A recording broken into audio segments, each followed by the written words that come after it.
Now then, what makes a nation strong? Taxes? There's nothing new about those either. The first income tax was paid by Abraham.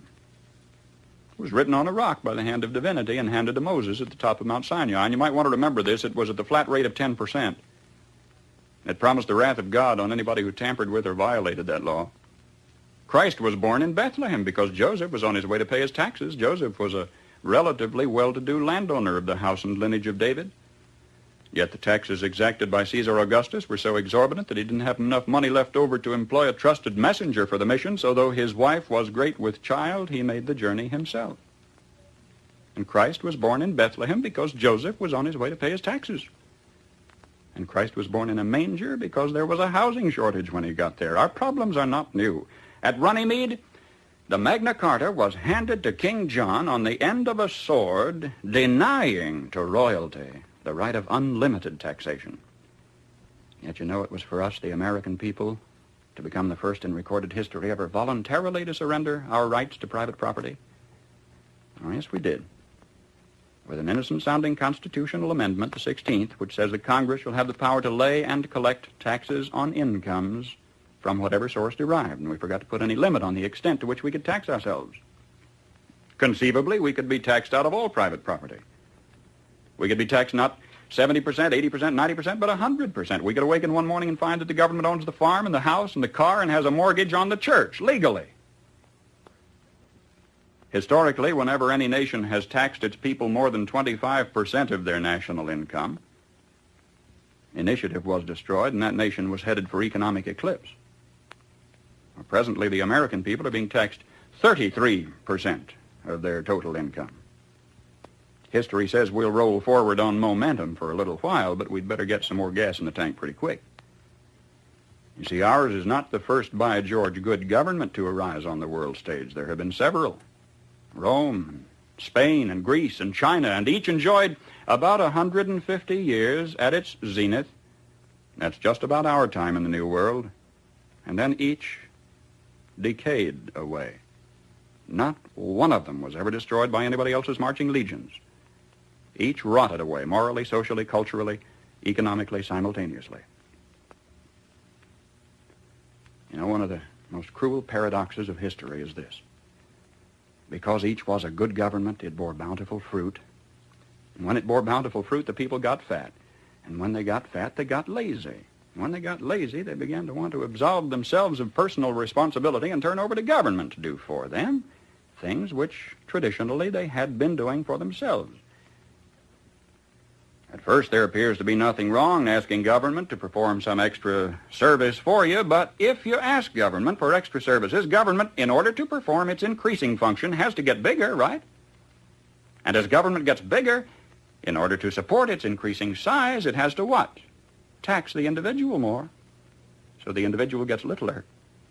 And to collect the increased taxes requires more tax collectors, so the government gets bigger, and in order to pay the additional tax collectors, it has to tax the individual more, so the government gets bigger and the individual gets littler. And the government gets bigger and the individual gets littler until the government is all-powerful. The individual is hardly anything at all. The government is all-powerful. The people are cattle. Now, some believe that the need is for a vigorous, strong man to arise on the scene, to regulate and regiment the affairs of men. Yet history tells us there have been several such. Once upon a time, there was a nation great and powerful and good. She was suffering from the aftermath of war, from a depression. And then came upon the scene a leader, an idealist, self-confident, intolerant of criticism. Wisely, he limited his early activities to combating the financial depression. Nobody could argue with that. But in a while, he began to regulate business and establish new rules to govern commerce and finance. Some of them in diametrical disagreement with the God-made laws of supply and demand, but anybody who disagreed with those new rules was promptly fired. The new leader saw that under the old system of free enterprise, landlords prospered, so he levied new taxes to take away their profits and destroy what he called the monopoly of capital. To please laborers, he controlled prices. To win the favor of the farmers, he gave them loans and subsidies. The national debt mounted alarmingly. Whenever anybody tried to tell him that governments, even as people, can go broke when they spend beyond their incomes, he said they just didn't understand deficit finance. Well, what do you say? Did he build on rock or on sand? I say on sand. For you see, this was the story of Emperor Su Tongpo, who led China to its doom more than 1,000 years ago. I am satisfied with all my heart that if Uncle Sam ever does get whipped, here, too, it will have been an inside job. It was internal decay. It was not external attack that destroyed the Roman Empire. Starting about 146 B.C., internal conditions in Rome were characterized by a welter of class wars and conflicts, street brawls, corrupt governors, lack of personal integrity and moral responsibility. About 290 years after Christ, a Roman emperor named Diocletian took over. He really grabbed the bull by the horns. He took over in a period of turmoil and severe depression. The first thing Diocletian did was call in the gold and close the banks and raise the taxes. He reduced the power of the Senate, delegated its power to a lot of little government bureaus. Do you know they even had a Transportation Act back there prescribing the fee required to rent one laden ass per mile? And at today's rate of exchange, it would have amounted to about 1/8 cent per mile, which meant that in order to make a profit, a jackass would have to carry 5 passengers. That was simply beyond the capacity of the jackass. Diocletian put millions of people on the public payroll, but when this failed to do the job, the country was still in trouble. He asked more personal powers for himself. For a brief while, incidentally, they were standby powers, but then he used them all at once. He froze wages, he froze prices, he froze jobs, he stopped profits, he dictated to the farmer what he should plant, when and how he should sell it, and for how much, and he rationed food. And what happened? The labor market closed down. Incentive was gone. Farm life became dependent on bureaucratic red tape. Exorbitant taxes cost the farmer his land. He kept for himself only a small plot on which he might grow turnips for his family. He lost the rest of it to the state. And without food and with incentive gone, city life stagnated and declined. And Rome passed into what history has recorded as the Dark Ages, lasting 1,000 years. Just by turning to the left, the world has gone in circles. A nation would evolve from a monarchy into an oligarchy, from oligarchy to dictatorship, from dictatorship to bureaucracy, from bureaucracy to pure democracy, where finally the people would cry out from the chaos and confusion of the streets, "Oh, please, God, give us a king," and God would give them a king, and they'd have a monarchy again and start the whole silly cycle anew. Now, either we will profit from the errors of their ways,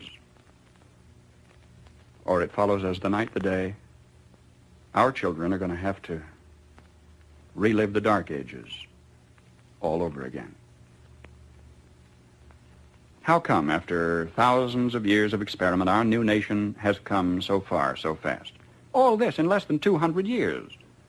What is the secret of our success?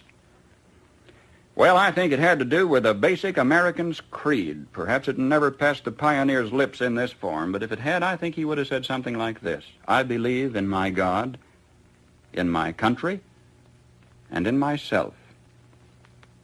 I know that sounds like a trite, too simple thing to say, and yet it's a rare man today who will dare to stand up and say, I believe in my God and my country and in myself, and in that order. When the early American pioneer first turned his eyes toward the West, there were only Indian trails, or traces as they were called, for him to follow through the wilderness. Do you know today you can roller skate from Miami to Seattle? From San Diego to Plymouth Rock? In this little bitty instant, as historical time is measured, our 7% of the Earth's population has come to possess more than half of all the world's good things. How come? Well, sir, when that early pioneer turned his eyes toward the West, he didn't demand that somebody else look after him. He didn't demand a free education. He didn't demand a guaranteed rocking chair at eventide. He didn't demand that somebody else take care of him if he got ill or got old. There was an old-fashioned philosophy in those days that a man was supposed to provide for his own and for his own future. He didn't demand a maximum amount of money for a minimum amount of work, nor did he expect pay for no work at all. Come to think of it, he didn't demand anything. That hard-handed pioneer just looked out there at the rolling plains stretching away to the tall green mountains, and then lifted his eyes to the blue skies and said, "Thank you, God. Now I can take it from here." Now, that spirit isn't dead in our country. It's dormant. It's been discredited in some circles, driven underground, but it isn't dead. It's just that a few seasons ago, politicians baiting their hooks with free barbecue and trading a Ponzi promise for votes began telling us we don't want opportunity anymore, we want security. We don't want opportunity, they said, we want security. And they said it so often we came to believe them. We wanted security. And they gave us chains, and we were secure. Suddenly, with our constitutional guarantees depleted, with our national character eroding away, with our tax laws penalizing those who dare to prosper, with workers concentrating on how little they can get by with instead of how much they can produce, suddenly we looked overhead one day to discover that the first tin moon in space was a Russian accomplishment. That free men dragging their feet had been outdistanced by slave workers dragging their chains. And we were sore afraid. Perhaps this was a disguised blessing, too. Maybe a dramatic accomplishment by this Cold War adversary was necessary to get us off our dead centers and back to work again. If we can revive in ourselves, then in our youth, something of that basic American's creed, the horizon has never, ever been so limitless. For man stands now on the threshold of his highest adventure of all, his first faltering footsteps into space. 20 years from today, half of the products you will be using in your everyday living aren't even in the dictionary yet. We've got it made. If we just keep on keeping on, we've got it made. And if we don't, we will follow those other great nation-states of history into the graveyard of ignominious oblivion. History promises only this for certain. We will get exactly what we deserve.